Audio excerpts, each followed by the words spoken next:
J'ai donc cousu un pull, un t-shirt à manches longues et un pantalon.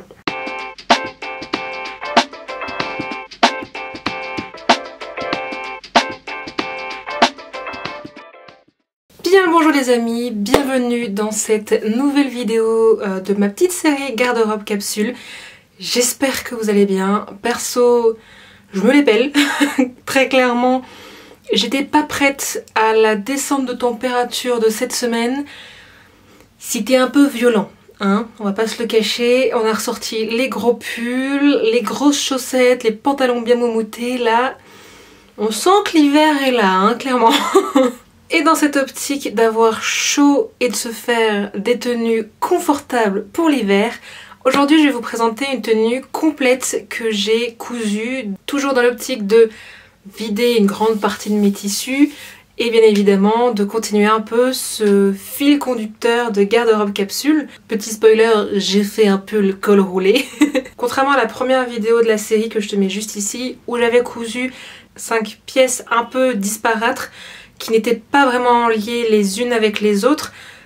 Cette fois-ci, je me suis dit que ça serait peut-être plus intéressant que je ne fasse que 3 pièces, mais que je puisse lier les unes avec les autres et qu'elles s'associent également avec les autres pièces que j'ai cousues. J'espère que c'est clair. J'ai donc cousu un pull, un t-shirt à manches longues et un pantalon. Si tu aimes ce genre de vidéo, n'hésite bien évidemment pas à t'abonner, à liker la vidéo et à me laisser un petit commentaire, ça fait toujours plaisir. On va donc commencer avec le premier projet que j'ai cousu, le t-shirt à manches longues Gaston. Gaston que j'ai cousu du coup, cette fois-ci avec des manches longues, logique, et que j'ai cousu dans un tissu jersey de viscose noir que j'avais chopé sur Benitex. C'était la première fois que je crois que je le testais en manches longues et comme d'habitude ça s'est cousu vraiment extrêmement rapidement. Je n'ai eu aucun souci. J'ai quasiment tout cousu à la surjeteuse et vraiment aucun problème. Ça s'est fait tout seul. Le deuxième projet que j'ai cousu, vous le voyez sur moi, c'est ce pull également de chez Petit Patron, mais que j'ai quelque peu modifié et qui est le pull Andrea. Alors Andrea, si vous avez vu mes autres vidéos, vous avez pu voir que c'est un pull que j'aime beaucoup parce qu'il est assez facile à hacker dans le sens où vous pouvez en faire un petit peu ce que vous voulez. Pour ce pull là, j'ai utilisé la taille 42 et j'ai utilisé ce magnifique lainage bleu à rayures que j'ai chopé au Coupon de William il y a un an déjà. Ouais c'est ça, il y a un an déjà, ça faisait un petit moment qu'il attendait dans ma réserve d'être cousu. Pour ma défense, je l'avais acheté en avril et il commençait déjà à faire plus doux, donc un peu la flemme de coudre un pull à col roulé, voilà, c'est la seule excuse que j'ai. Je suis vraiment hyper fan de ce tissu, il est très agréable.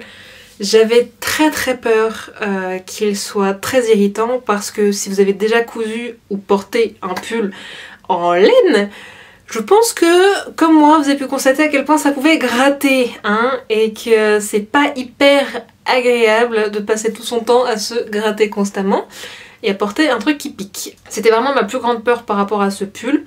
Alors clairement, je pense pas que je le porterais avec un t-shirt simple, à absolument porter avec un t-shirt à manches longues, parce que certes, il est doux comme ça, mais je le sens des fois que ça picote un petit peu.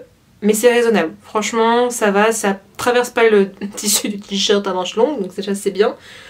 Mais ça reste de la laine, ça reste de la laine, c'est un petit peu râpeux, ça pique un petit peu, donc on fait attention. Au niveau des modifications, pour le pull Andrea, j'en ai fait 2 principales, une pour la manche et une pour le col.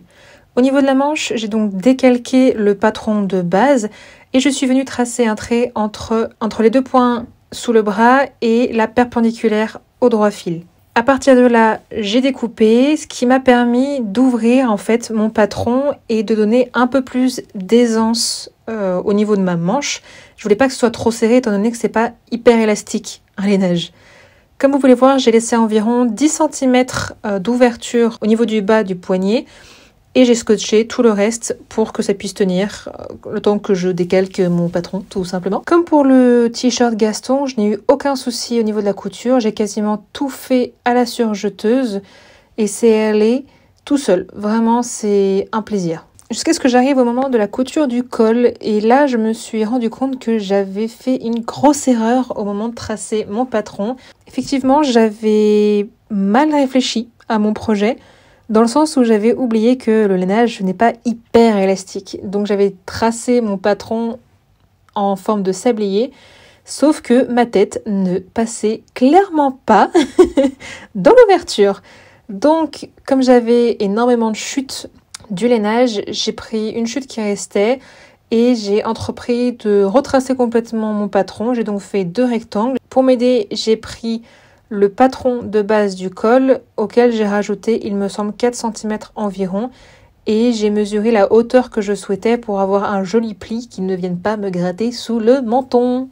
Au niveau de la couture des manches, en fait, je vous avoue que j'ai fait ça un petit peu au pifomètre. J'ai pris la largeur du poignet que j'avais découpé, je l'ai installé et j'ai créé 2 plis au même endroit sur les 2 poignets pour essayer de donner un petit peu un effet de volume, comme vous pouvez le voir.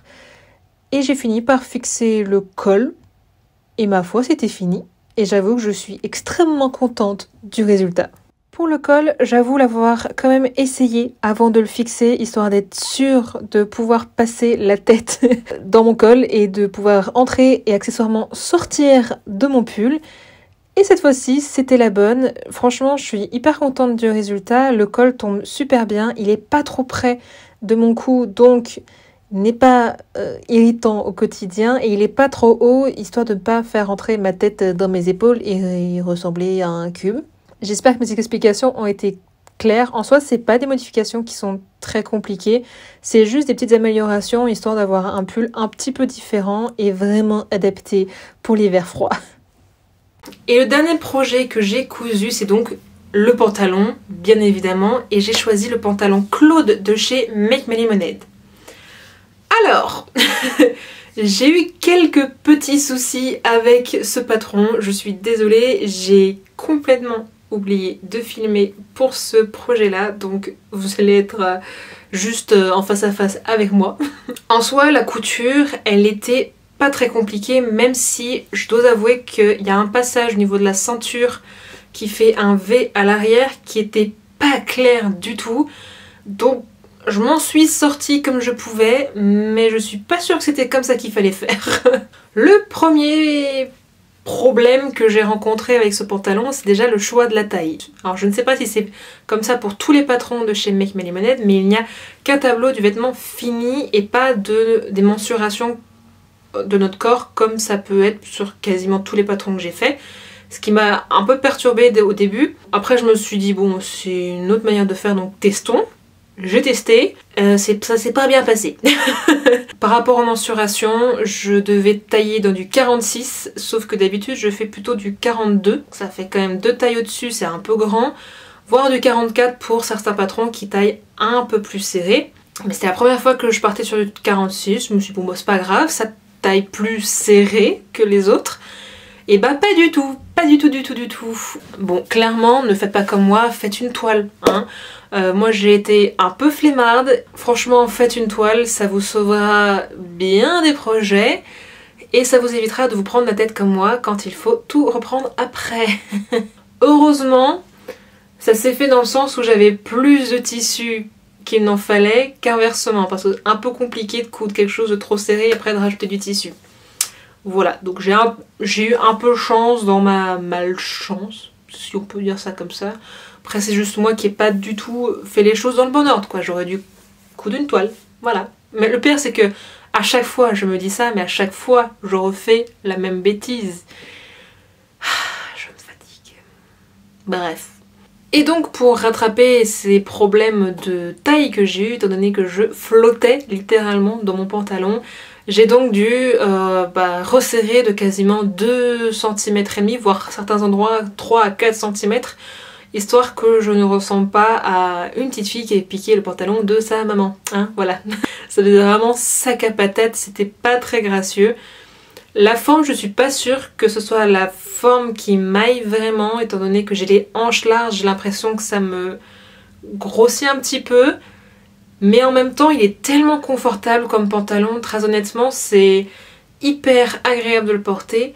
D'autant plus que mon tissu, qui est une pépite, c'est un lainage qui est doublé, ce qui fait qu'il est ultra confortable, il tient extrêmement chaud. Alors là pour le coup j'ai vraiment les fesses au chaud. Il est magique, ce tissu est magique. J'ai eu la chance de l'avoir à une vente de coupons pour vraiment pas cher, je l'ai eu pour 15 € les 3 mètres et j'étais extrêmement contente de cette trouvaille. D'ailleurs si vous avez vous aussi cousu le pantalon Claude, dans quel tissu, quelle taille vous l'avez fait, est-ce que vous avez eu vous aussi des petits problèmes? Ça me rassurerait. Parce que même ma soeur qui l'a cousu, elle n'a pas compris non plus au niveau de la ceinture les explications. Alors peut-être qu'on est un peu idiotes toutes les deux, je ne sais pas, mais dites-moi si vous aussi vous avez un problème avec, parce que bref, ça m'a frustrée, hein, ça m'a frustrée de ne pas comprendre et de ne pas visualiser comment est-ce qu'il voulait qu'on fasse. Voilà, bref, passons. Et voilà, c'est la fin de cette vidéo. Elle était assez courte, je dois avouer que j'ai pas beaucoup filmé en vrai, à part pour le pull, où je me suis vraiment amusée à retoucher le patron, tout simplement. J'espère que cette vidéo vous aura plu. N'hésitez pas à me dire ce que vous en avez pensé, ce que vous avez pensé des projets. Comme d'habitude, vous avez le droit ou pas d'aimer. Les goûts, les couleurs, ça ne se discute pas. Est-ce que vous avez des projets en cours aussi? N'hésitez pas à me le dire, je suis très curieuse de voir les projets des uns et des autres, c'est toujours hyper inspirant. Et puis moi je vous dis à la prochaine, où je pense qu'on va s'attaquer à une grosse pièce de la garde-robe qui est le manteau. J'ai très envie de me coudre un manteau, d'autant plus que j'ai un lainage mais magnifique en stock. Il n'attend plus que ça, il n'attend plus que moi pour être cousu. Ouais, je pense qu'on va faire ça. Allez, je vous dis à la prochaine!